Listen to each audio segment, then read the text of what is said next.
오늘은 일곱 번째 시간이네요. 요한복음 큐티와 함께하는 요한복음 강의 일곱 번째 시간. 요한복음은 명절을 중심으로 예수님께서 움직이셨기 때문에 제목 자체가 명절과 관계되어 있어요. 오늘은 수전절에 예루살렘에서 발생한 일.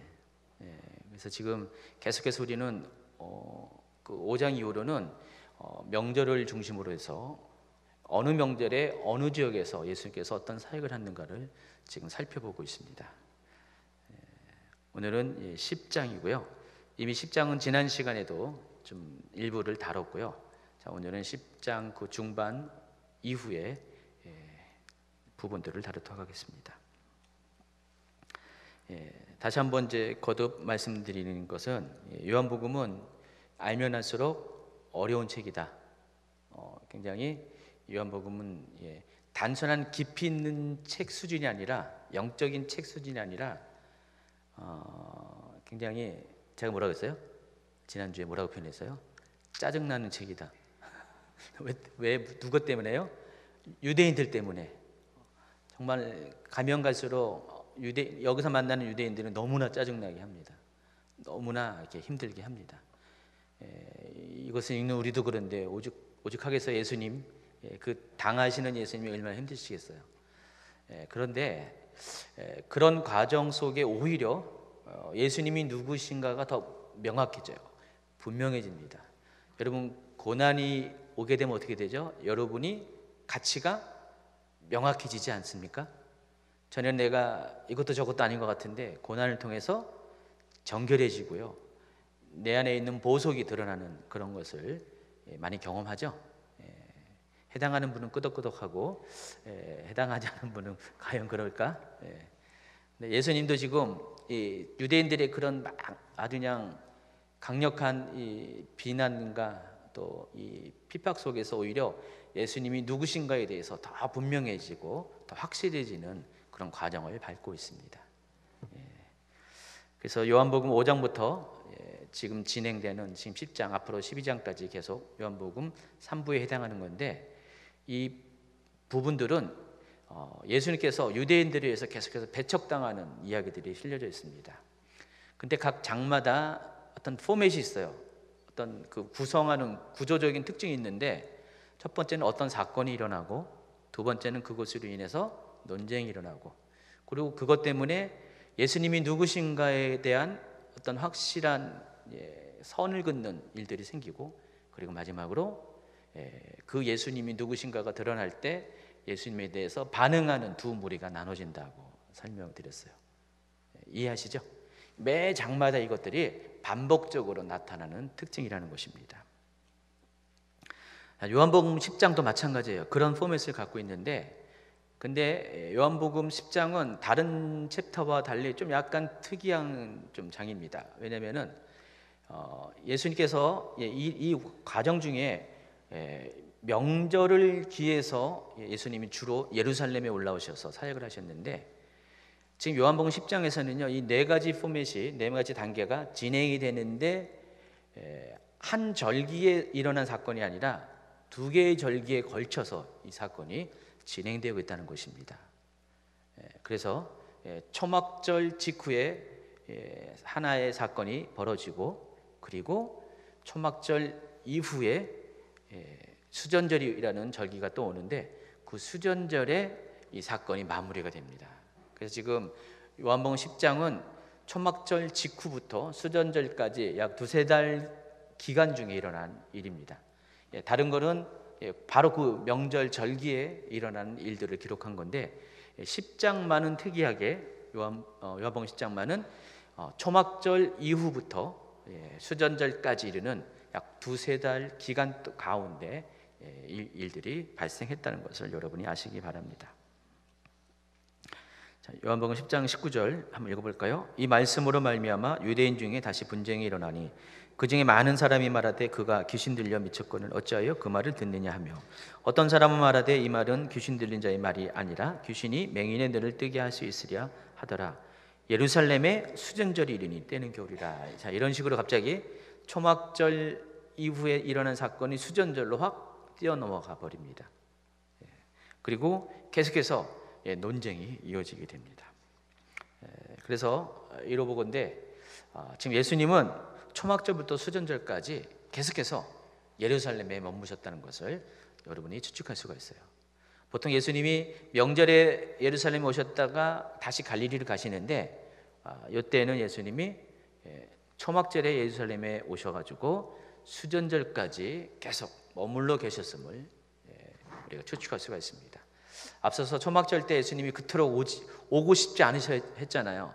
초막절에 예루살렘 가는 걸 굉장히 꺼려 하셨는데 일단 오신 다음에는 계속해서 수전절까지 두세 달 기간 동안에 거기에 머무르셨다는 것을 우리가 추측할 수가 있습니다. 자, 그럼 수전절에 일어난 일을 이야기하기 위해서는 수전절이 가진 어떤 의미가 있는가? 오늘 또 이 주제와 관련된 어떤 이 수전절이란 절기의 복선이 있습니다. 그러니까 절기가 가져주는 숨겨진 어떤 힌트가 있다는 것입니다. 그래서 수전절에 대해서 여러분 좀 아시기 바랍니다. 2달 전에 아마 제가 토요일 날 매달 마지막 토요일 날 넷째 주 토요일 날 하는 넷째 주 주일 오후에 하는 연대기 성경에 그때 이 불임절과 수전절을 다뤘어요. 2달 전이에요. 자세히 보면 알겠지만은 자세히 보지 않도록 이미 오늘 강의 안에 그것들을 더 추가적으로 이렇게 설명을 했습니다. 불필요한 건 빼고 수전절의 의미를 오늘 강의 컨셉에 맞춰서 실어놨습니다. 그래서 수전절이 어떤 절기인지를 아셔야 돼요. 이 그림에서 보는 것처럼 잘 보이시죠? 이스라엘은 하나님께서 율법으로 정해놓은 절기가 있어요. 이걸 가리켜서 모아딤이라는 단어를 썼다고 말씀드렸어요. 이 모아딤이라는 단어는 절기들이라는 뜻이고요. 단수는 모에드라는 단어입니다. 이 의미가 바로 이 절기에 맞춰서 하나님께서 이 절기에 하나님을 찾는 성도들을 찾아오신다, 그런 의미가 있다고 그랬죠. 그래서 여러분이 절기에 성전에 오면은 거기에 계시는 하나님을 만날 수가 있어요. 그러니까 여러분이 평상시의 삶 가운데서도 하나님을 만나지만은 특별히 하나님은 구약의 기준에 의하면은 절기에 맞춰서 더욱더 성도들을 찾아오시는 그런 목적으로 절기를 주셨다, 이렇게 말씀드렸어요. 그래서 7대의 절기는 그래서 이스라엘이 빼먹지 않는 것이 하나님께 예배하는 것이고요. 그리고 그 예배 가운데서 하나님을 만나는 것입니다. 자, 이 7대 절기는 모두 율법의 틀 안에서만 주어진 것입니다. 근데 율법의 틀 밖에 또 절기들이 좀 있습니다. 그 대표적인 것이 불임절하고 수전절입니다. 좀 여러분이 이해하기 편하게 7대 절기가 있는 그 시즌에 각각의 아웃라인 가운데 바깥 사이드에 있어요.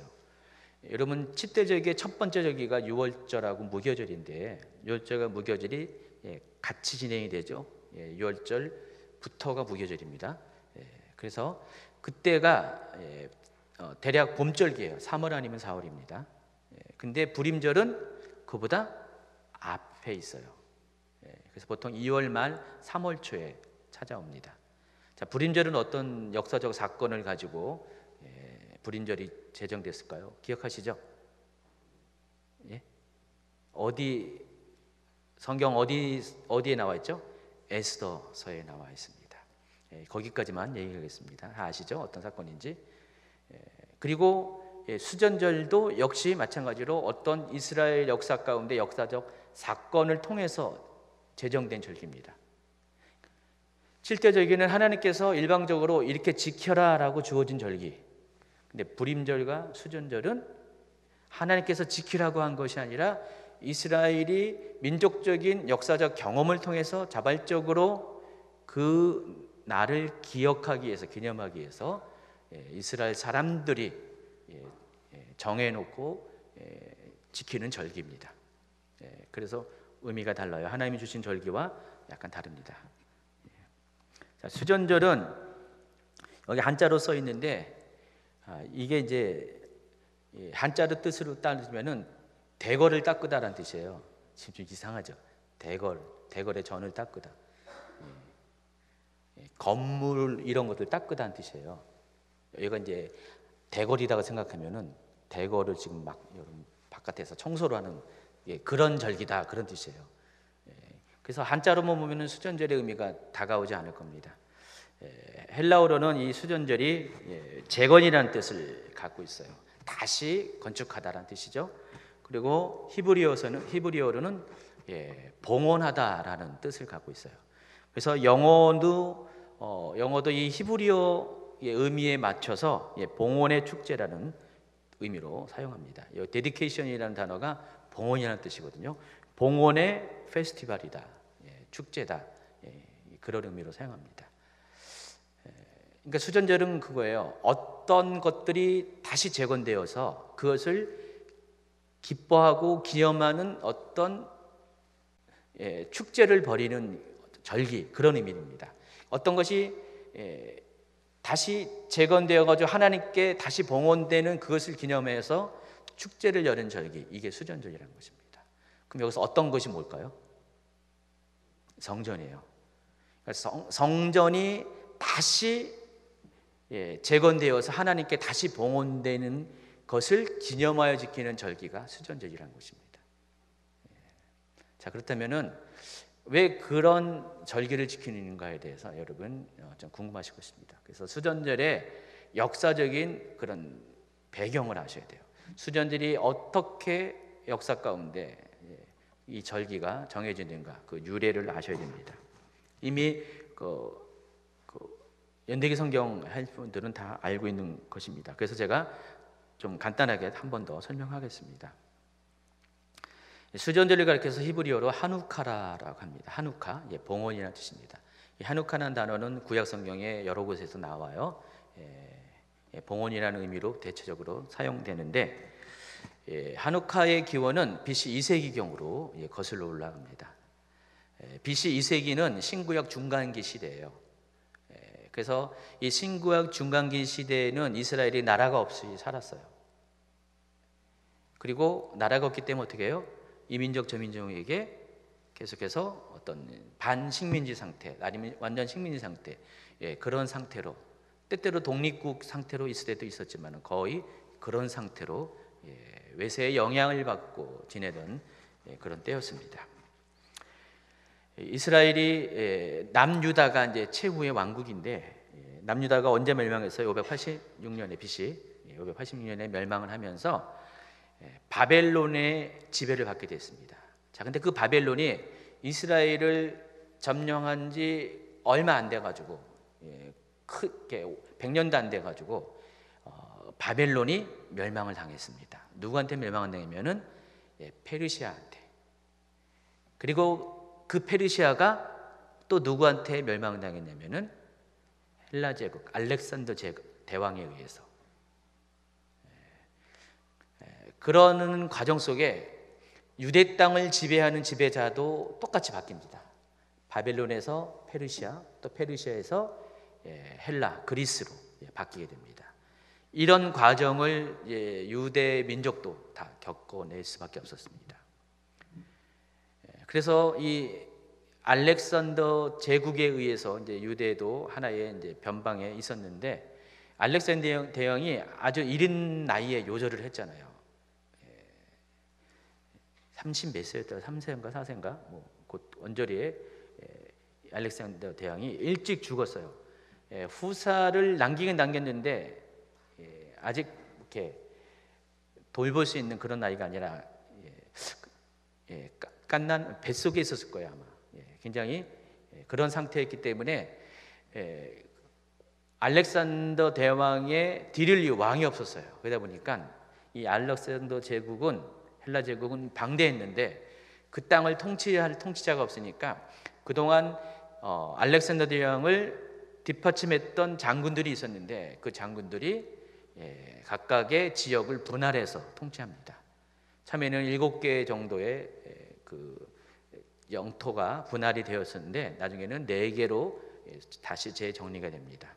그 중에 하나가 프톨레미 왕조입니다. 프톨레미 왕조는 북아프리카를 기반으로 이집트를 중심으로 왕조가 형성이 되었습니다. 그러니까 이집트 본토배기가 있잖아요. 원주민이 있죠. 근데 그 원주민을 통치하는 게 백인들이에요. 그리스 사람들이 내려와서 이집트 전 지역을 통치를 했습니다. 이집트뿐만 아니라 그 북아프리카 지역을 통치했습니다.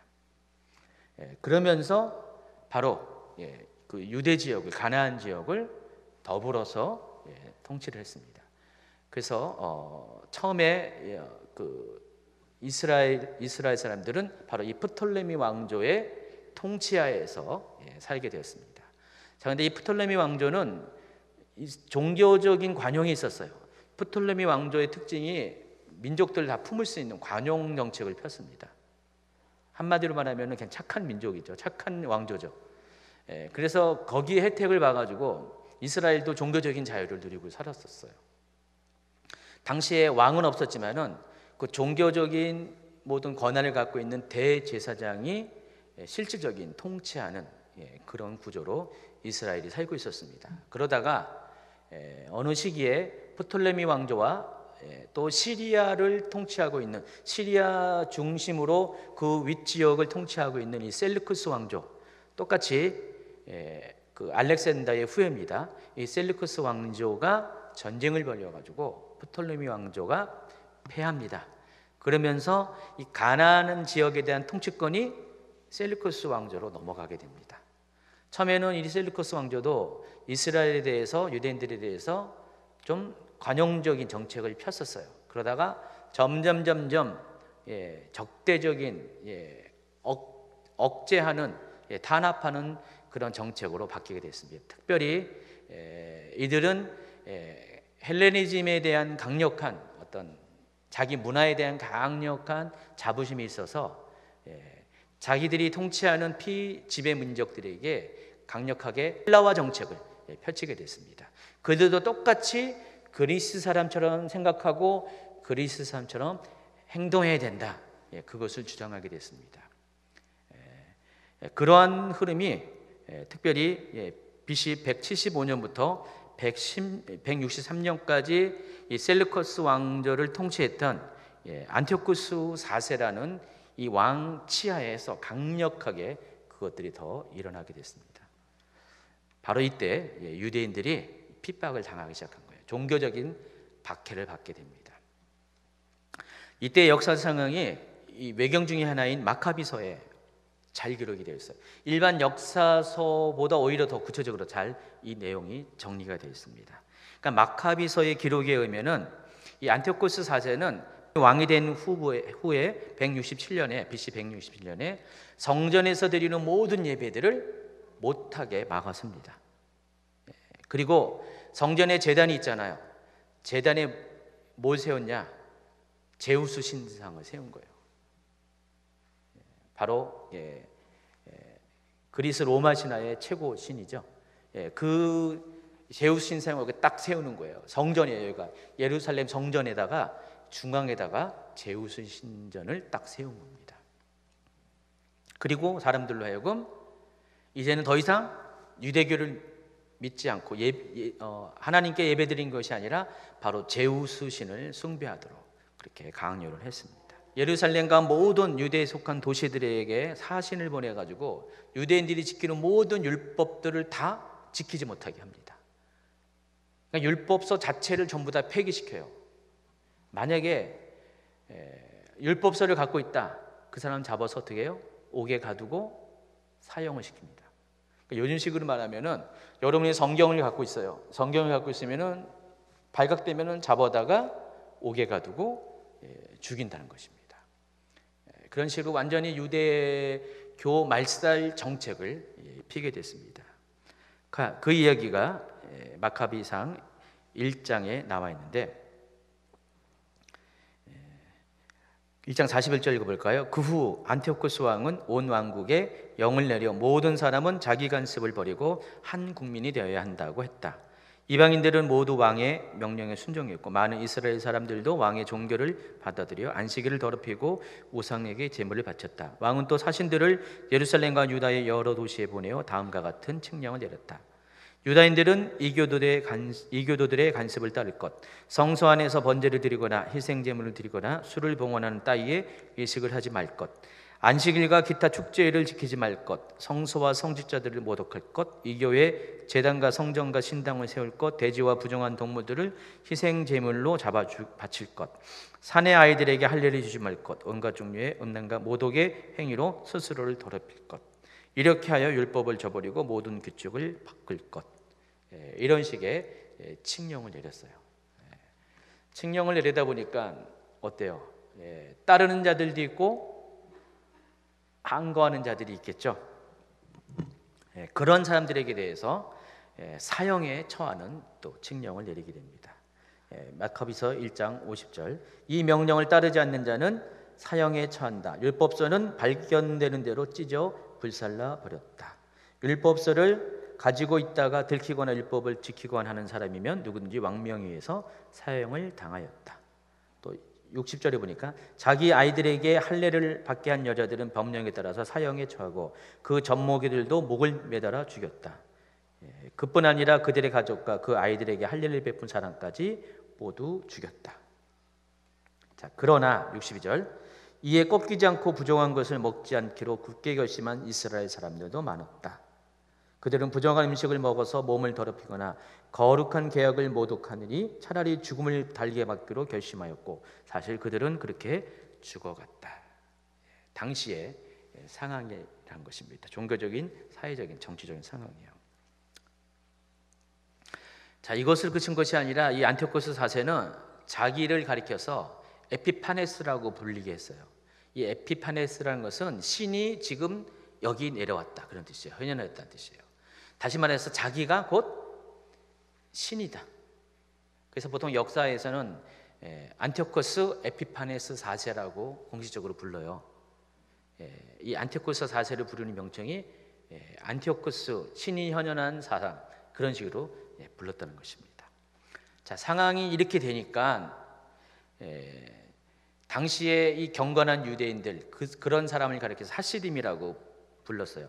당시에 이제 유대 땅 안에 정말 율법을 지키고 오직 하나님만, 여호와만 섬기겠다고 굳게 결심한 그런 경건한 무리들이 있는데 그런 사람을 부르는 명칭이 하시딤이라고 불렀어요. 근데 이 사람들을 자극했습니다. 더 이상은 이대로 있어서는 안 된다. 그래서 그들이 독립투쟁을 벌이게 됐습니다. 여러분, 예수님 당시에 보면은 4개의 분파가 있다 그랬죠. 나중에 이제 나사렛파까지 5개가 됐는데 예수님을 믿는 유대인을 나사렛파라고 그랬죠. 그래서 이 4개의 분파, 첫 번째가 뭐라고 했어요? 사두개인, 그리고 바리새인, 그리고 에세네파, 그리고 하나가 열심당. 이 열심당이 어떻게 보면은 이 하시딤의 영향을 받아 이 뒤에 이제 1, 2세기 뒤에 이제 출현하는 열심당인데 모티브를 그 하시딤을 모티브로 해서 생겨난 겁니다. 그래서 그 중에서 제사장 마따디아라는 사람이 있었는데 이 사람이 중심으로 봉기가 일어납니다. 이 사람에게는 아들이 5명이 있었어요. 5명이 모두가 다 아주 용맹한 독립군이 되었습니다. 그 중에서 제일 유명한 사람이 유다 마카비라는 아들이 있어요. 이 마카비라는 것이 쇠망치라는 뜻이에요. 그래서 이 유다 마카비가 가장 용맹한 아들이었어요. 가장 앞장서서 그 전투에서 나아가서 용맹스럽게 싸운 사람이었습니다. 그래서 이 유다 마카비를 중심으로 한 이 하시딤들의 그런 항전을 통해서 마침내 이 셀루크스 왕조가 떠나가고 마침내 유다가 독립을 쟁취하게 됩니다. 이걸 가리켜서 마카비 혁명이라고 합니다. 가지고 역사 가운데 이 마카비 혁명이 나오죠. 근데 이 이야기가 이 마카비서에 기록이 되어 있어요. 3년의 전쟁 끝에 성전을 탈환하게 됩니다. 전투가 다 끝난 다음에 이 유대인들이, 하시딤들이 성전에 들어갔더니 기절초풍할 장면이 있었습니다. 3년 동안 이 앞서 소개했던 이 안티오코스 에피파네스 4세의 그런 유대교 말살 정책에 의해서 이미 성전은 예전의 그 성전이 아니었어요. 완전히 더럽혀지고 훼손되고 거룩한 성전이 아니었습니다. 그래서 이들은 통곡을 하면서 울면서 다시 이 성전을 청결히 회복시킬 것을 다짐을 합니다. 그리고 그렇게 했습니다. 자, 그때가 BC 164년 키스레브 월. 이 키스레브 월은 이스라엘의 달력 가운데 6월절이 있는 그 기간을 기준하면은 9번째 달, 그리고 나팔절이 있는 그 기간을, 그 달력을 기준하면 3번째 달, 그리고 태양력으로는 대략 12월 달. 그 키스레브 월 25일에 이 일이 생겼습니다. 근데 역사적으로 이 똑같은 날 훼손된 성전이 3년 후 같은 날 회복이 되었어요. 자, 그래서 이 기념비적인 날을 기념하기 위해서 축제를 벌입니다. 8일 동안을 성대한 봉헌 축제, 아까 얘기했던 The Festival of Dedication이라는 하누카라는 축제를 그 하시딤들에 의해서, 이 마카비 혁명가들에 의해서 하누카라는 절기가 제정이 된 겁니다.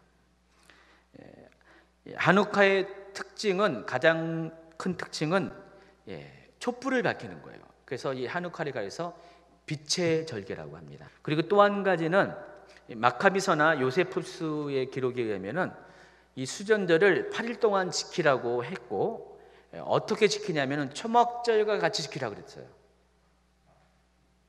초막절 풍습에 따라서 수전절을 지키라는 그런 내용이 나옵니다. 그러니까 지금까지는 수전절이 없었잖아요, 역사 가운데.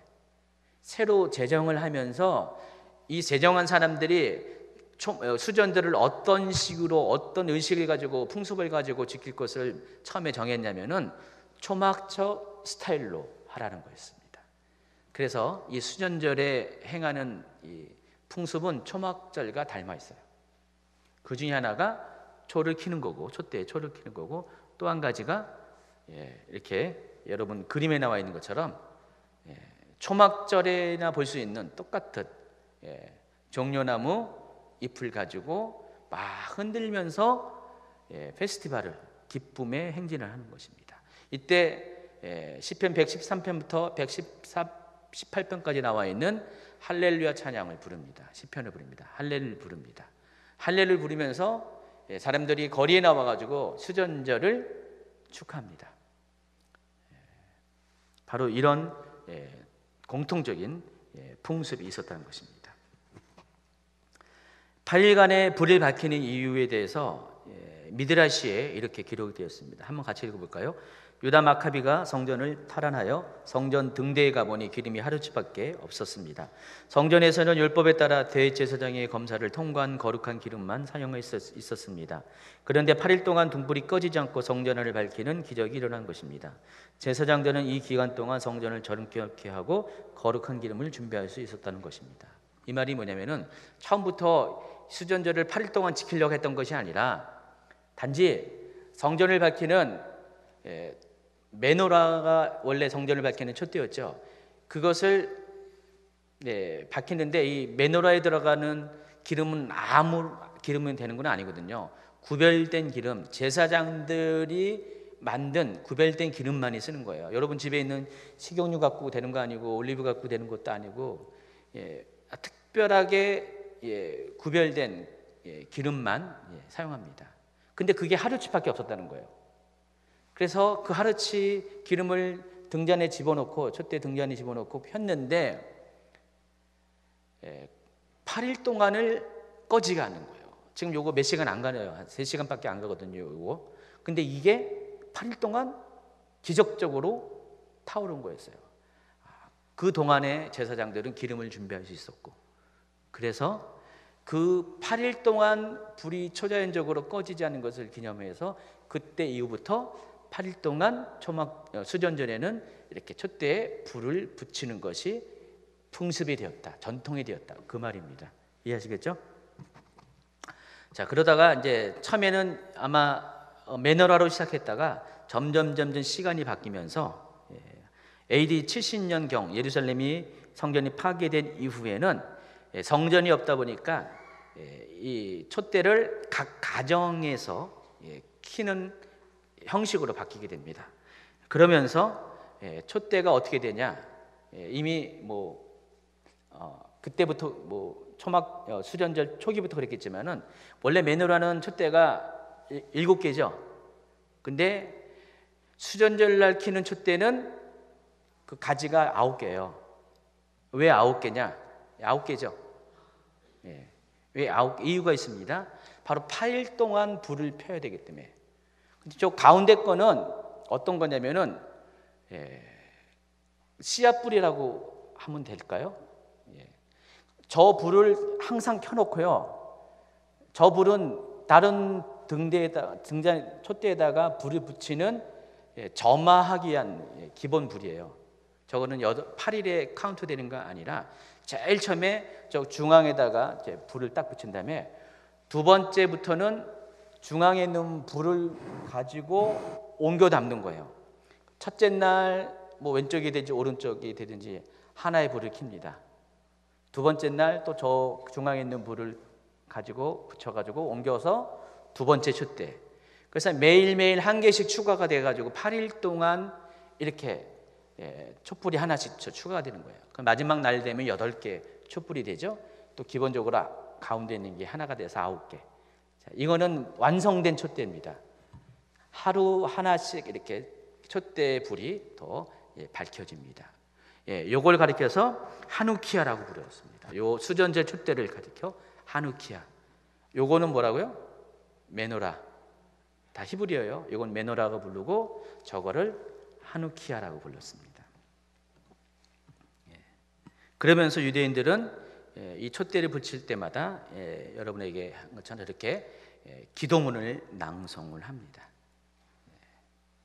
자, 이게 수전절의 풍습이에요. 각 가정마다 이렇게 해요. 각 가정마다 성전이 없다 보니까 가정마다 이렇게 제가 그림을 안 갖다 놨는데 그림을 해놓고 가정마다 집안에다가 이렇게 촛대를 하누키아를 이렇게 펴서 수전절을 지킵니다. 그리고 낮에는 거리에 나가서 이렇게 수전절 그 당일 날은 나가서 이제 축제를 벌이게 됩니다. 이게 수전절이에요. 시기적으로는 크리스마스랑 가까운 시기에 있어요. 그래서 이제 이스라엘 달력은 태양력과 비교 계속해서 변동이 있잖아요. 어떨 때는 10월 초가 되고 어떨 때는 12월 말이 될 수 있고 막 그렇게 변합니다. 그래서 어쨌든 간에 거의 크리스마스 앞에 존재하니까 이때 기독교인들은 크리스마스를 축하하는데 유대인들은 바로 하누카를 축하합니다. 그래서 카드도 보내고 서로 선물도 보내고 오늘날도 그렇게 행하고 있다는 것입니다. 그래서 지금도 이렇게 국회의사당 같은 공공 건물에는요, 이렇게 수전절이 되면은 초대형의 하누키아를 이렇게 붙입니다. 보세요, 이렇게. 지금 촛불이 몇 개예요? 7개니까 가운데 거는 카운트하면 안 되니까 6일째 되는 날이네요. 이거 딱 보면 아는 거예요, 지금. 지금 수전절 6일째 되는 날이다. 이 촛불 개수만 보면은 알 수가 있습니다. 네, 됐습니다. 자, 그런데 이게 수전절이에요. 초막절하고 수전절하고 제가 아까 설명한 것 같듯이 수전절은 초막절의 풍습을 가지고 왔다 그랬죠. 그래서 수전절을 초막절처럼 8일 동안 지키라라고 그렇게 마카비서에 남아 있어요. 요세푸스, 유대 역사가 요세푸스 그렇게 증언을 하고 있고요. 근데 지금 이 요한복음 10장의 논쟁은 바로 이 두 가지 절기에 거쳐서 이렇게 쭉 이어져서 이렇게 논쟁이 벌어지고 있다는 것입니다. 왜 그랬을까에 대해서 생각해 봅니다. 이미 여러분이 답을 알고 있어요. 초막절과 수전절은 두 가지의 풍습이 같다고 그랬죠. 첫 번째, 둘 다 빛의 절기로 불렀어요. 다 촛대와 관련이 되어 있어요. 그래서 초막절에도 촛대를 피는 거 아시죠? 초막절의 대표적인 그 풍습이 일단은 초막을 짓는 거. 그리고 이미 제가 요한복음 앞에 쭉 하면서 얘기했잖아요. 실로암 목가에서 제사장들이 가서 물을 기르다가 제단에 붓는 거, 초막절날부터 초막절 기간 내내 7일 동안 그렇게 하고 매일매일 그렇게 하고, 또 한 가지가 뭐죠? 바로 요 그림 보시면은 이렇게 여인의 뜰에다가 이렇게 높이 아주 큰 규모의 촛대를 세웁니다. 모두 거기 그 촛대의 등잔은 황금으로 되어 있습니다. 4개의 가지가 있는 그러니까 불이 4개가 있는 촛대를 세우고, 저기에 그 초막절 기간 내내 저기에 불을 밝힙니다. 그러면은 이 불을 보고 수십 킬로 밖에 있는 사람들도 저것을 볼 수가 있어요. 그래서 초막절을 가리켜서 빛의 절기라고 했다고 말씀드렸죠. 그리고 하누카도 똑같이 9개의 저렇게 가지로 된 촛불을 이렇게 점화하고 8일 동안을 계속 지킵니다. 초막절은 7일, 수전절은 8일. 그리고 초막절날 지난번에 제가 얘기 안 하는 것이 바로 이 종려나무 가지 잎을 흔드는 것이에요. 열매 하나에다가 3가지 잎을 가지고 이렇게 묶어가지고 이렇게 막 흔들어요. 그게 초막절날 하는 거예요. 그 중에 하나가 종려나무가 포함되어 있다는 것입니다. 그래서 초막절 풍경이나 수전절 풍경이나 이게 이 그림의 모습을 보면 비슷해요. 초막절에도 이런 모습을 볼 수 있고 수전절에도 이런 모습을 볼 수가 있다는 것입니다. 그러니까 이런 유사성 때문에 이 마카비서나 요세푸스에는 수전절을 8일 동안 초막절과 같이 지켰다라는 의미, 그런 언급이 있는 것입니다. 근데 이런 이 2개의 절기가 비슷하기 때문에 자연스럽게 요한복음 10장 안에서는 이 2개의 절기가 이어집니다. 다른 챕터와 달리 10장에서는 풍습 자체가 비슷하기 때문에 아마 초막절의 분위기나 수전절의 분위기가 비슷하니까 계속 그 흐름 가운데 시간이 흘렀다는 것입니다. 바로 이때 예수님께서 예루살렘에 머물면서 나는 양의 문이다, 나는 선한 목자다 라는 2가지 선언을 합니다. 모두 7가지의 선언 중에서 3번째, 4번째 선언을 하게 됩니다.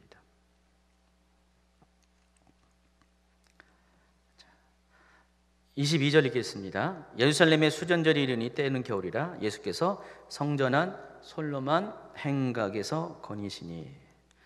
제가 보너스로 솔로몬 행각에 대해서 좀 약간 설명을 하고 넘어가겠습니다. 자, 솔로몬 행각은 어떤 거냐면은 그림을 한번 먼저 보여주세요. 이게 솔로몬 이게 헤롯 성전의 전체 구조예요. 전체 구조 중에서 여러분 그림에 있는 오른쪽에 보면은 길게 된 벽처럼 된 것이 솔로몬 행각입니다. 이 길이가 자그마치 185m. 여러분이 헤롯 성전은 얼마나 큰 것 같아요? 거의 운동장 사이즈입니다. 처음에는 그 가운데 있는 그 성전, 가운데가 성전이잖아요.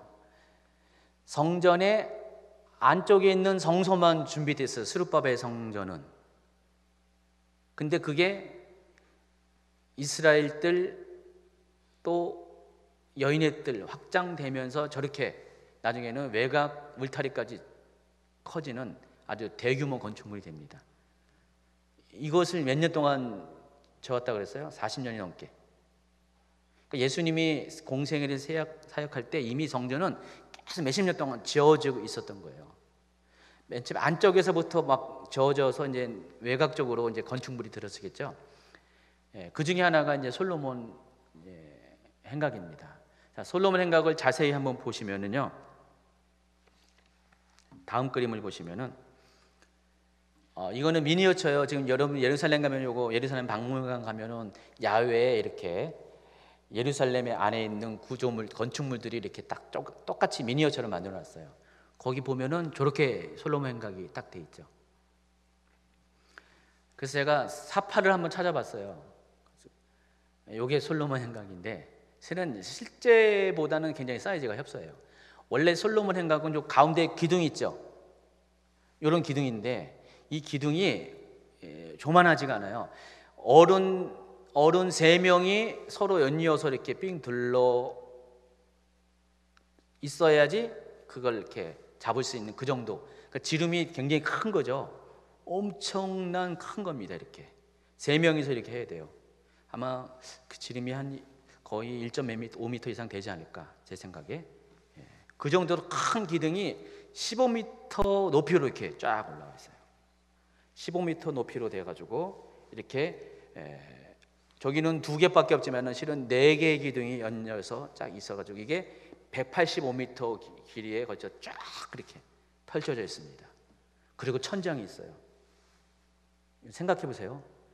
지금 여기가 11m예요. 지금 요 우리 본당이 11m인데 이거보다 5m가 더 높아요. 그 저거보다 한 2~3배 큰 기둥들이 4점 몇 미터마다 하나씩 이렇게 딱딱 있어가지고 이게 185m의 길이에 쫙 연결돼서 펼쳐져 있습니다. 대단한 큰 겁니다. 대단한 건축물이에요. 2000년 전에 이렇게 큰 건축물을 지어놨어요. 헤롯이 이렇게 만들었다는 것입니다. 나중에 헤롯이 이스라엘 사람들에게, 유대인들에게 잘 보이기 위해서 성전 하나만큼 아주 그냥 초현대식으로 우리 지금은 삐까뻔쩍하게 대규모로 지어놨어요. 그래서 솔로몬 행각의 용도가 뭐냐면은 거기서 사람들이 모여가지고 토론하고 회의하고 그런 용도로 만든 거예요. 성전 안에서는 거룩한 성소이기 때문에 뭐 그런 거 할 수 없으니까 요 솔로몬 행각에서 모든 일들이 일어났어요. 마치 아그로바 같은 그런 역할을 합니다. 그러니까 솔로몬 행각은 이렇게 천장이 있다 보니까 여름에는 더위도 피하고 겨울에는 이스라엘은 비가 많이 오니까 비도 피하면서 성전에서 사람들이 모여서 다 저기서 뭐 하는 거예요. 그래서 여러분 그 예수님이 예루살렘에 들어왔을 때 이렇게 비둘기 팔고 돈 바꾸는 사람들이 있었죠. 어디에 있었을 것 같아요? 바로 여기 있었어요. 그러니까 예수님께서 저들을 막 쫓아내신 거고요. 또 예수님도 저기서 자주 말씀을 전하셨어요. 또 사도행전을 보면은 사도들도 다 저기서 복음을 전했습니다. 왜냐하면 저기에 사람들이 편하게 군중들이 모일 수 있는 장소이기 때문에. 그렇다 참고로 아시기 바랍니다. 바로 그 솔로몬의 행각에 예수님이 딱 등장한 거예요. 예수님이 그 솔로몬 행각에 등장했다는 것은 뭐예요? 뭔가 사역을 하시기 위해서 사람들이 많이 모여 있는 바로 저기를 찾아오신 것이에요. 자, 24절에 보니까 바로 그때 유대인들이 에워싸고 이르되 당신이 언제까지나 우리 마음을 의혹하게 하려 하나이까? 그리스도이면 밝히 말씀하소서. 여러분 이 말을 잘 이해해야 돼요. 왜 이런 말을 유대인이 했을까에 대해서 오늘 실은 요 강의의 핵심적인 부분에 해당합니다. 유대인들이 이와 같은 질문을 한 이유가 있습니다. 한마디로 말하면은 그들은 예수님이 누구인가에 대해서 제가 뭐라고 했어요? 가부간의 확신을 갖지 못했기 때문이라고 했어요. 정말 예수님이 그리스도인가 그렇지 않은가에 대해서 아직 결정을 하지 못한 거예요. 왜냐하면 예수님이 지금까지 행하신 모든 표적만 보면 예수님은 분명 그리스도예요. 그렇죠? 부인할 수가 없어요. 이거는 놀라운 일들을 많이 행하셨잖아요. 심지어 눈먼 자도 눈을 뜨게 했잖아요. 바로 앞장에 9장에 날 때부터 눈먼 자를 눈뜨게 했잖아요. 예수님이 행하신 표적만 보고는 예수님은 그리스도가 틀림없어요. 근데 예수님이 하시는 말씀만 보면은 믿음이 안 가는 거예요. 그들이 생각하고 그들이 원하는, 그들이 기다리고 기대했던 그리스도의 모습이 아니거든요. 메시아의 모습이 아니에요. 그래서 유대인들은 헷갈린 거예요. 지금 이걸 가지고 딜레마라 그래요. 딜레마에 빠진 거예요. 예수님을 그리스도로 인정은 해야 되는 어떤 상황인데 그럼에도 불구하고 예수님이 하시는 말씀을 보면은 그래서는 안 되거든요. 그들은 정치적인 메시아를 원했는데 예수님은 그들의 정치적인 상황과는 전혀 상관이 없고 계속해서 하나님 얘기만 하고 알 수 없는 얘기만 막 하니까 표정만 보고서는 그리스도인데 하시는 말씀을 보고서는 그리스도라는 확신이 들지 않았습니다. 그런 그들에게 예수님께서 이렇게 말합니다. 예수께서 대답하시되 내가 너희에게 말하였으되 믿지 아니하는도다. 내가 내 아버지의 이름으로 행하는 일들이 나를 증거하는 것이거늘 너희가 내 향이 아니므로 믿지 아니하는도다. 지금 예수님은 그거예요. 내가 이미 너에게 그토록 오래 말하지 않았냐. 계속해서 예수님이 내가 그리스도다라는 공식적인 단어로 말하지는 않았어요. 근데 간접적인 언어로 계속 얘기했어요. 하나님의 아들인 것을 계속 얘기했고요. 계속해서 반복적으로 얘기했는데, 그리고 지금 하나님의 이름으로 행하는 모든 것들이 내가 그리스도라는 것을 증거하는 것인데 너희들이 믿지 않는다. 그 이유가 뭐라고 했어요? 너희가 내 양이 아니기 때문이다. 자, 이 말씀을 하십니다. 만약에 진정 그들이 예수님의 양이라면 양이 목자의 음성을 듣는 것처럼 그들도 예수님이 하시는 말씀을 이해했어야 돼요. 지금 예수님이 지금 나는 양의 문이다, 나는 선한 목자다, 어디서 얘기했죠? 초막절 이후에 바로 지난 강의 시간에 얘기했죠. 근데 지금 예수님은 지금 초막절 때 이야기했던 것을 지금 수전절에 다시 끄집어내면서, 지금 때는 수전절이라 겨울이라라는 이 문장만 없으면은, 22절만 없으면은 10장은 그냥 하나의 사건으로 이렇게 연결될 거예요. 요게 들어가 가지고 시간차가 있다는 것을 알 수 있죠. 근데 내용은 시간차가 없어요. 이미 예수님께서 앞에 초막절에 두 가지 선언을 한 것을 토대로 그걸 가지고 지금 이제 본격적으로 논쟁이 벌어지는 거예요. 예수님의 신성이 증명이 되는 게 수전절에 와서 이렇게 그것이 증명이 되고 있다는 것입니다. 어쨌든 예수님은 앞전에 나는 양의 문이다 얘기했고 나는 선한 목자다 이야기했습니다. 그때 3절에 이렇게 말했어요. 문지기는 그를 위하여 문을 열고 양은 그의 음성을 듣나니 그가 자기 양의 이름을 각각 불러 인도해 내니라 그랬어요. 예수님이 이 이야기를 이미 하셨기 때문에 당연히 내 양이라면은 목자의 음성을 들어야 된다. 그리고 목자가 무슨 말을 하는지 깨닫고 이해해야 된다. 근데 너희들이 이해를 못하고 있으니까 너희들은 내 양이 아니다. 이렇게 얘기하는 거예요. 내 양은 내 음성을 들으며 나는 그들을 알며 그들은 나를 따르니라. 10장 27절. 자, 근데 왜 예수님께서 이 얘기를 수전절에 했어야 했을까? 이것을 여러분이 아셔야 돼요. 자, 예수님께서 왜 수전절에 이런 선언을 했을까? 이것은 수전절의 성격과 관련되어 있어요. 수전절이 여러분 수전절을 이해해야 될 이유가 바로 그런 거예요.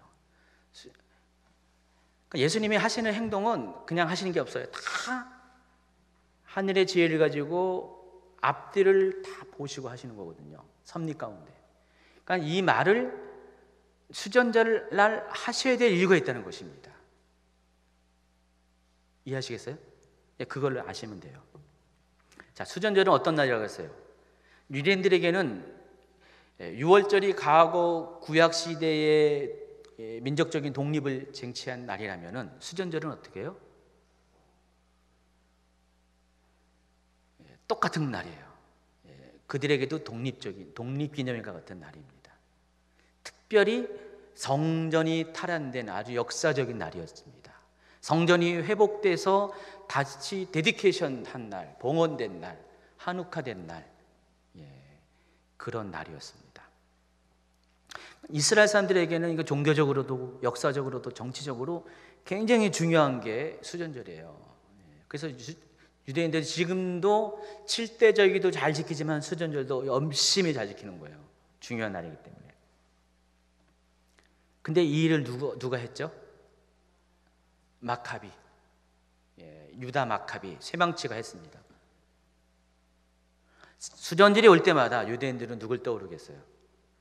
쇠망치를 떠오르는 거예요. 이렇게 얘기해야지 여러분이 정말 이렇게 기억에 남겠죠.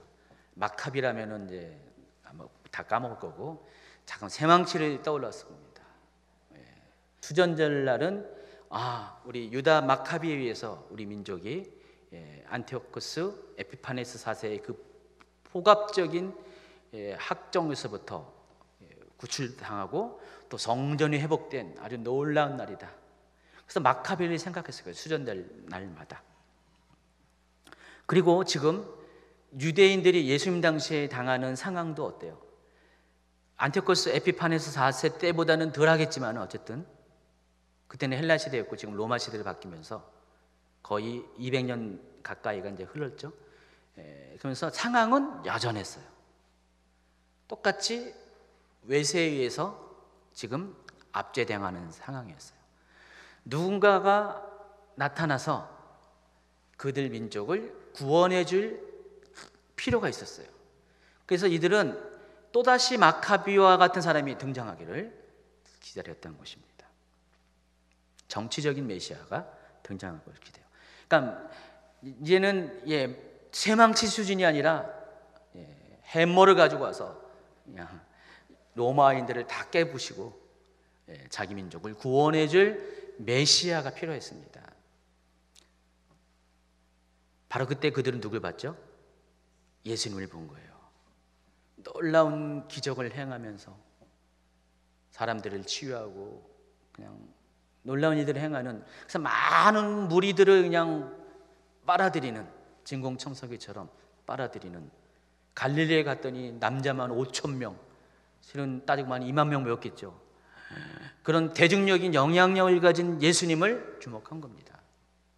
그리고 저 사람이야말로 또다시 등장한 마카비가 아닐까라는 기대감을 갖고 있었어요. 그래서 예수님을 기대했습니다. 그러나 시간이 지날수록 예수님이 하시는 말씀을 보면은 이건 아니야 이건 아니야 하면서 계속적으로 갈등이 생길 수밖에 없는 거예요. 분명히 예수님을 버리기엔 너무 아까운 거예요. 저 사람과 같은 마카베와 같은 사람이 나타났는데 예수님이 행하는 것을 보면은 도무지 자기들의 의도와는 맞지 않은 그런 행보를 하기 때문에, 자, 이스라엘 사람들은 바로 이 땅을 구원할 메시아를 원했는데 예수님은 이 땅에 관심이 있나요? 관심이 전혀 없습니다.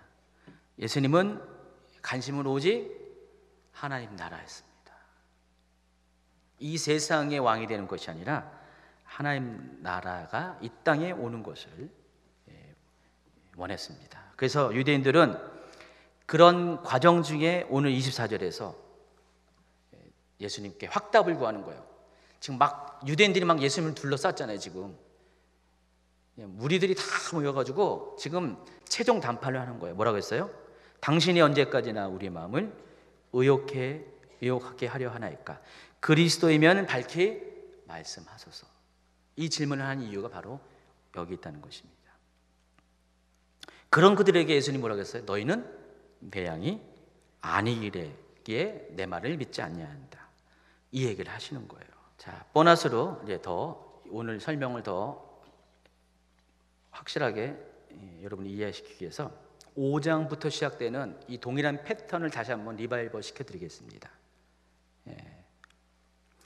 실제로 각 장마다 오늘 10장에 있는 비슷한 포맷의 대립이 일어나고 있어요. 유대인들과 예수님 사이에 이런 갈등이 계속 일어나고 있다는 것입니다. 자, 유대인들은 유대 땅을 구원하기 위한 정치적인 메시아를 기다렸다고 그랬어요. 근데 예수님은 이 세상이 아닌 영원한 세상에 존재하는 하나님 나라를 소개하려고 오셨어요. 그래서 유대인들은 이 땅에 가는 것을 이해하고 예수님은 하나님 나라, 하늘에 있는 나라를 계속 얘기하니까 이게 서로 맞지가 않은 거예요. 일치가 안 되고 계속 평행성을 그으면서 서로 대립을 하고 있다는 것입니다. 그 첫 번째가 6장에서 보면은 예수님은 자신에게서 뭐라고 했어요? 나는 생명의 떡이다 그랬어요. 예수님께서 이 생명의 떡이라는 선언을 하는 이유가 있습니다. 바로 6장 초반부에 뭐가 있었어요? 오병이어 사건이 있었어요. 5,000명을 먹이신 사건이 있었습니다. 자, 유대인들은 그 장면을 보고 어떻게 생각했어요? 야, 저 사람이야말로 메시아다, 그리스도다라고 생각을 했어요. 그래서 강제로 예수님을 왕삼으려고 했습니다. 그런데 예수님은 육의 양식을 먹인 것에 대해서는 큰 관심이 없어요. 예수님이 뭐라고 했어요? 너희가 나를 왕삼으려는 게 뭐라고 했어요? 바로 그 떡을 먹은 까닭이다 라고 그랬습니다. 그러니까 예수님 말씀이 맞아요. 그들이 떡을 줘서 배고픈데 이거 뭐 줘서 감사해서 그 예수님 왕삼으려는 게 아니라, 그 말은 그 뜻이 아니라 바로 그와 같은 기적의 현장을 체험했기 때문에 그런 것이다라고 말씀하신 거예요. 그러나 예수님이 진정 바라고 예수님이 깨닫게 하기를 원하는 것은 그 육신의 떡이 아니라 바로 하늘로부터 오는 생명의 떡을 너희들이 먹고 영원한 생명을 누리기를 원한다. 그런 말씀 생각을 하신 거예요. 자, 유대인들은 오병이어 사건을 보면서 뭘 기억했냐면 광야의 만나를 기억했습니다. 하늘에서 내리는 그 떡. 그래서 유대인들이 그걸 언급하잖아요. 우리는 하늘에서 온 떡을 먹었다. 그런 체험을 하고 있다. 그런 역사적인 그런 체험을 가진 민족이다 라고 얘기했을 때, 하나님은 그것에 대비해서 자신은 생명의 떡이라고 했습니다. 예수님이 그렇게 말씀하신 이유가 있어요. 그 만나는 어떤 거예요? 하루 지나면은 썩어질 것이었고요, 40년 강야 기간 동안 한정적으로 존재했던 것입니다. 아무리 초자연적인 기적과 역사가 일어난다 할지라도 실은 그것은 그때뿐입니다. 여러분 신앙생활 할 때도 어때요? 오늘 당장 그냥 놀라운 체험을 합니다. 막 병이 났습니다. 내일도 여러분이 그 신앙이 그대로 유지하나요? 아닙니다. 내일 상황이 바뀌잖아요. 또 힘들잖아요. 그럼 어제 경험했던 그 하나님은 다 어디 가시고, 여러분의 신앙은 다 실종되고요, 또다시 하나님 원망하고, 하나님 왜 나를 이 땅에 보내셨나요 하면서 막, 그게 저와 여러분의 실체거든요. 아무리 그들이 오병이어 사건을 경험했다 할지라도, 광야의 만나를 경험했다 할지라도 그것은 결국 뭐예요? 썩어질 것이에요. 육입니다. 그래서 66장 63절에서 이렇게 말씀하세요. 살리는 것은 영이니 육은 무익하니라. 내가 너희에게 이른 말은 영이요 생명이라고 했어요. 그러니까 예수님은 지금 그 생명의 떡 선언을 쭉 얘기하면서 논쟁 끝에 이 말씀을 결론적으로 하시거든요. 예수님이 말씀하시고자 하는 것은 육은 무익하다. 살리는 것은, 진짜 살리는 것은 육이 아니라 영이다. 그리고 내가 전하는 이 모든 말은 육에 속한 말이 아니라 영에 속한 말이다. 너희들의 영혼을 살리는 말이다. 너희들의 영혼에 영원한 생명을 주는 말이다. 지금 그 얘기를 하고 있다는 것입니다. 그러나 유대인들은 예수님의 이러한 의도를 깨닫지 못합니다. 그리고 계속해서 예수님과 결코 하나 될 수 없는 그런 갈등의 대립의 과정 겪습니다. 109페이지 넘어가면은 또 한 가지 사건이 있습니다. 초막절 마지막 날에 예수님께서 뭐라고 했어요? 명절 끝날 곧 큰 날에 예수께서 서서 외쳐 이르시되 누구든지 목마르거든 내게로 와서 마시라. 나를 믿는 자는 성경 이름과 같이 그 배에서 생수의 강이 흘러나오리라 하시니 이는 그를 믿는 자들이 받을 성령을 가리켜 말씀하신 것이라 그랬습니다. 예수님께서 이 말씀을 하시게 된 동기가 있다고 그랬죠. 초막절날 행하는 유대인의 풍습을 보면서 지금 그들이 지금 실로암 물가에서 물을 기르다가 생수를 기르다가 성전의 제단에 계속 붓는 작업을 하고 있습니다. 그렇지만은 이 생수조차도 초막절 기간이 지나면 어떻게 돼요? 더 이상 공급되지 않고 끊어지게 됩니다. 초막절 기간 동안에 한정된 의식에 불과하다는 것입니다. 명절 끝날에 이제 오늘이면 끝이잖아요. 내일부터는 그 일이 없잖아요. 내일부터는 생수를 부어주는 행사가 더 이상 없잖아요. 그래서 예수님께서 그것을 염두에 두고 말씀하신 거예요. 나를 믿는 자는 성경 이름과 같이 그 배에서 생수의 강이 흘러내리라. 영원토록. 바로 그게 누굴 가리킨다고요? 성령을 가리킨다고.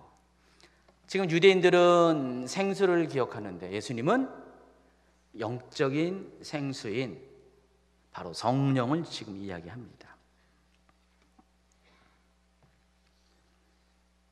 그리고 세 번째가 광야에서 경험했던 구름 기둥과 불 기둥 사건이 있습니다. 유대인들은 그것을 보면서 하나님의 임재를 기억했습니다.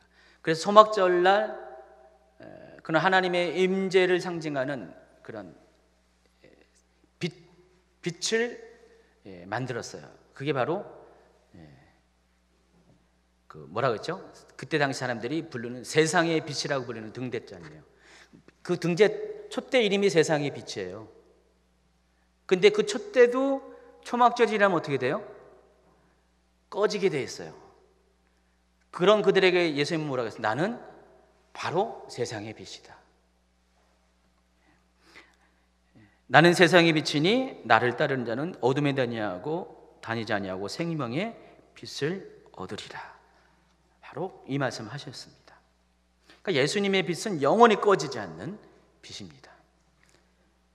그리고 오늘 10장에 나는 양의 문이다, 나는 선한 목자다 라고 또 한 번의 자기 정체성을 선언을 하는 것입니다. 그래서 양의 문과 선한 목자 모두 하나님의 인도하심과 관련되어 있습니다. 광야에서 하나님은 선한 목자가 되셔서 그들을 양 같은 이스라엘 백성들을 인도하셨어요. 하나님이 가는 대로 갔잖아요. 하나님이 대적으로부터 그들을 보호하셨죠. 그리고 먹을 것이 필요할 때 그들에게 먹을 것들을 공급해 주시는 게 실은 광야에서 하나님과 이스라엘 백성의 관계가 목자와 양의 관계입니다. 적어도 그들은 그 광야에서 양처럼 하나님을 처음에는 우여곡절도 있었지만 하나님을 따라서 40년 동안의 그 광야길을 걸었습니다. 예수님은 지금 그것을 지금 또 이야기하면서 내가 그와 같이 너희 조상들이 40년 동안 광야에서 양이 되어서 선한 목자 대신 하나님을 따라간 것처럼 나 또한 너희들의 선한 목자고 또 너희들을 생명으로 인도하는 문이다. 양이 통과해야 될 문이다. 지금 양의 문이라는 것은 그 문을 통과해야지 우리에 들어가잖아요. 그래야지 거기서 보호를 받잖아요. 바로 나는 그런 존재다라고. 그러니까 예수님이 내가 길이요 진리요 생명이다라고 하는 말과 같이 통하는 말이라는 것입니다. 그 선언을 하시는 것이에요. 바로 수전절날 이와 같은 것을 통해서 예수님은 자신이 어떤 분이라는 것을 더 강력하게 이야기를 하고 있습니다. 자, 그런데 그럼에도 불구하고 유대인들은 예수님의 하신 말씀을 이해를 못합니다. 여러분 어떻게 보면은 유대인들이 눈이 가려져 가지고 예수님을 못 본 것처럼 생각하는데 실은 눈이 가려졌다는 표현보다도 관점이 다른 거예요. 바라보는 게 달라요. 유대인들은 지금 뭘 봐요? 지금 이 세상, 육의 세상에 속한 모든 기준이 바로 그런 것이거든요. 바로 육에 속한 이 세상의 회복, 그 나라의 회복 이런 것들을 다 바라보고 있지만 예수님은 이 육에 속한 세상에 머물러 계신 것이 아니에요. 영에 속한 하나님 나라를 보고 계신 것입니다. 오늘날도 우리 대한민국에 여러 가지 지금 파가 나눠져 가지고 교회 안에서도 막 정치적인 성향 때문에 막 이렇게 자기 주장들을 많이 하는데 이럴수록 우리가 요한복음을 좀 배워야 될 것 같아요. 우리도 모르게 어쩌면 우리도 지금 유대인들이 하는 것처럼 또 다른 마카비를 지금 기다리는 건지 몰라요. 지금 예수님을 강제로 하나님을 강제로 이 나라와 민족, 교회를 구원한 어떤 또 다른 혁명가로 막 초청하는 것 같아요. 좌측에 속한 사람도 마찬가지고 우측에 속한 사람, 이게 좌측이죠, 이게 우측이고, 똑같은 것 같아요. 근데 예수님은 계속해서 뭘 주목하게 하세요? 그런 것이 아니라 하나님을 영적인 세계를 하나님 나라를 주목하게 합니다. 어떤 중도 그런 차원이 아니라 이쪽 저쪽의 중도가 아니라 진짜를 더 바라보고 추구하는 것입니다. 실은 여러분이 이 영에 속한 세계를 바라보고 하나님 나라가 임하는 것을 위해서 기도하면은 이 육에 속한 것들은 그냥 순식간에 싱그러처럼 사라져 버릴 거예요. 없어지고 해결됩니다. 근데 우리는 너무나 2000년 전에 유대인들이 행했던 방식으로 자꾸만 그렇게 스스로 막 흥분하고 열받고 그런 일들이 너무 많이 있습니다. 이럴수록 여러분 하나님 나라가 임함을 위해서 기도하셔야 돼요. 하나님, 이 대한민국이 어떻게 되기를 원합니다. 그것보다도 하나님 나라가 하나님 뜻이 이루어지기를 원합니다. 그래서 하나님의 뜻이 이루어지기만 하면은 이 나라의 문제는 다 해결돼요. 뭐 며칠 전까지만 해도 그냥 뭐 남북이 통일되고 그냥 남북이 화해되고 가지고 대단했잖아요. 근데 오늘만 당장 보세요. 김정은이 어떻게 했어요? 아직은 그냥 그 정도였지만 어떻게 될지 모르잖아요. 그새 또 마음이 바뀌어가지고 대화 안 하겠다. 고위급 대화가 안 하겠다. 북미 회담도 생각해봐야 되겠다. 조속으로 바뀌잖아요. 물론 김정은 마음이겠지만은 그 모든 것을 섭리하시는 분이 하나님이잖아요. 그러니까 우리가 어떻게 해서 될 건 아닌 것 같아요. 그러니까 우리는 하나님 나라를 위해서 기도를 해야 돼요. 우리 교회 문제도 그렇고요. 여러분 개인의 문제도 다 그렇습니다. 그런 관점에서 지금 잠깐 바라봐야 돼요. 요한복음에서 얘기하는 게 그거예요. 지금 계속. 근데 우리 인생도 똑같이 하나님과 평행선을 긋고 있습니다. 지금 우리는 계속 육적인 얘기를 가지고 육적인 해결을 요구하고 하나님은 그게 아니다. 그보다 더 중요한 영적인 것에 대해서 우리를 말씀하시고 하나님 나라의 구함에 대해서 계속해서 말씀하고 계신 것입니다. 자, 그런데 여기서 끝난 것이 아니라 28절에 보니까 예수님께서 이렇게 말합니다. 내가 그들에게 영생을 주노니 영원히 멸망하지 아니할 것이요 또 그들을 내 손에서 빼앗을 자가 없느니라. 또 37절에 보니까 나와 아버지는 하나이니라. 이거는 내가 그리스도다라고 하는 그 선언보다 더 충격적인 거예요. 유대인 입장에서는. 유대인은 지금 뭘 원했냐면은 예수님한테 당신이 그리스도냐 아니냐 확답을 달라. 다시 말해서 당신이 200년 전에 우리 민족을 안티코스 4세로부터 구원해준 그 마카비아와 같은 역할을 하기 위해서 이 땅에 온 사람이냐 아니냐 지금 그것을 질문하고 있는 것인데 예수님은 뭐라고 했어요? 내가 너희에게 그들에게 영생을 준다. 나와 아버지는 하나님은 하나다. 충격이에요. 충격. 그들이 바라는 대답이 아니라 웬 해괴망측한 그들 입장에서 그런 거죠. 인간이 내가 그들에게 영생을 준다. 영생은 누가 주는 거예요? 하나님만이 주는 거잖아요. 그리고 나와 하나님은 하나다. 그러면 지가 하나님이라는 거야? 그런 거잖아요. 충격에 빠지고 아주 분노합니다. 그래서 유대인들 뭐라고 했어요? 돌을 들어 예수님을 치려고 합니다. 이미 앞전에 예수님 한번 돌 맞을 뻔 했잖아요. 숨어서 성전을 빠져나가셨는데 이번에도 또다시 돌을 들어 치려 합니다. 예수님께서 왜 나를 돌을 치려느냐 또 이렇게 말씀하시네요. 또 그때 33절에 뭐라고 했어요?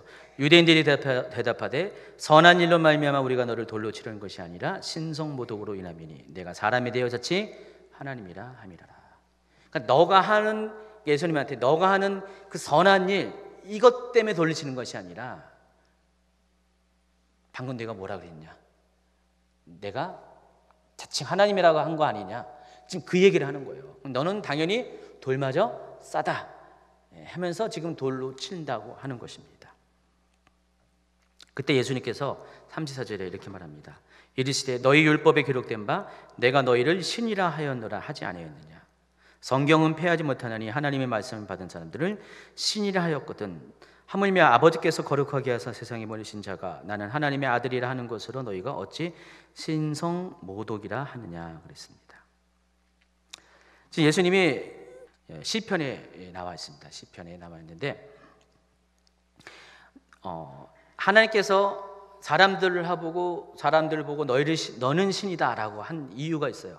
하나님의 말씀을 받은 경우에, 다시 말해서 하나님의 대리자로서 하나님의 말씀을 가지고 온 사람들은 신적인 권위가 있다, 그 얘기를 하는 것이에요. 그렇게 말하지 않았느냐? 하물며 그런 사람도 신이라고 했는데 하물며 나는 누구냐? 하나님으로부터 직접 보내심을 받은 사람이 아니냐. 근데 어찌 이것이 신성모독이냐라고 말씀하십니다. 37절 만일 내가 내 아버지의 일을 행하지 아니하고 나를 믿지 말려니와 내가 행하거든 나를 믿지 아니할지라도 그 일을 믿으라. 그리하면 너희가 내 아버지께서 내 안에 계시고 내가 아버지 안에 있음을 깨달아 알리라 하시니. 역시나 유대인들은 예수님 말씀하신 것들을 이해할 수도 없고 받아들일 수 없습니다. 39절에 그들이 다시 예수를 잡고자 하였으나 그 손에서 벗어나서 나가시니라. 저는 궁금한 게 있어요. 계속해서 앞에도 한 두세 번에 걸쳐서 예수님이 유대인들이 막 잡으려고 하는데 그렇게 잘 빠져나가시거든요. 어찌 그랬을까? 여러분 굳이 알 필요 없습니다. 하나님이 하셨습니다. 하나님이 다 숨겨서 이게 빠져나가 계신데 그 이유는 하나님이 아직 때가 아니기 때문에 그렇습니다. 지금 예수님도 계속 하나님의 때를 얘기하는데, 그리고 예수님이 어디를 가셨냐면은 다시 요단강 저편 요한이 처음으로 세례 베푸던 곳에 가십니다. 바로 유대 강야 밑쪽에 있습니다. 유대 강야 밑에 내려가면은 요단강에 그러니까 예루살렘에서 쭉 더 내려가서 한 수십 킬로 내려가면은 거기서 한적한 곳에 있어서 말씀을 전합니다. 그랬더니 사람들이 뭐라고 하냐면은 세례 요한은 아무 표적도 행하지 아니었는데 이 사람은 지금 표적을 행하는 걸, 예수님이 지금 거기서 표적을 행하는 거예요. 그걸 보고 요한이 이 사람을 가르쳐 말한 것이 다 참이다라고 인정하고 예수님을 믿습니다. 예루살렘에서는 예수님을 돌을 던지려고 그러고 예수님을 잡으려고 죽이려고 하는데 저 밑에 사람들은 어떻게 해요? 그 똑같은 표적을 보고 예수님을 그리스도로 믿고 예수님을 따르는, 여기 똑같이 또 분리가 일어나는 것을 알 수가 있습니다. 자, 이걸 통해서 오늘 이제 여러분 요한복음 10장을 마무리하면서 어때요? 지금 요한복음 10장은 계속해서 두 개의 절기 통해서 일어난 사건이지만은 하나의 사건이 있고 또 논쟁이 있고 결국 예수님의 신성이 증명이 되고 또 예수님을 따르는 자와 또 반대하는 자가 확연히 나눠지는 이 포맷이 똑같이 적용된다는 것을 알 수가 있습니다. 자, 근데 이와 같은 것들이 오늘날도 마찬가지입니다. 오늘날도 여러분이 하나님의 말씀을 대할 때, 하나님이 여러분 주신 사건을 경험할 때 교회나 개인이나 어떤 공동체에 주는 사건을 통해서 이것을 바라보는 관점에 따라서 이렇게 분리가 일어나는 것을 알 수가 있어요. 그래서 육에 속한 사람과 영에 속한 사람이 분리가 일어납니다.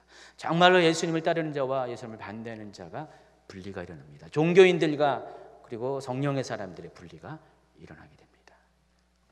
어제나 오늘이나 앞으로도 동일한 영적인 원리라는 것입니다. 여러분 어디에 서 계실 거예요?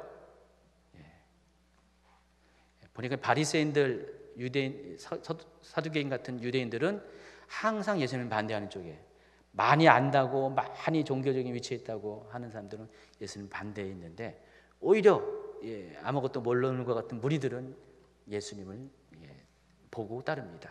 그래서 예수님은 어린아이들에게 하나님 나라를 보여줬다는 말이 맞은 것 같아요.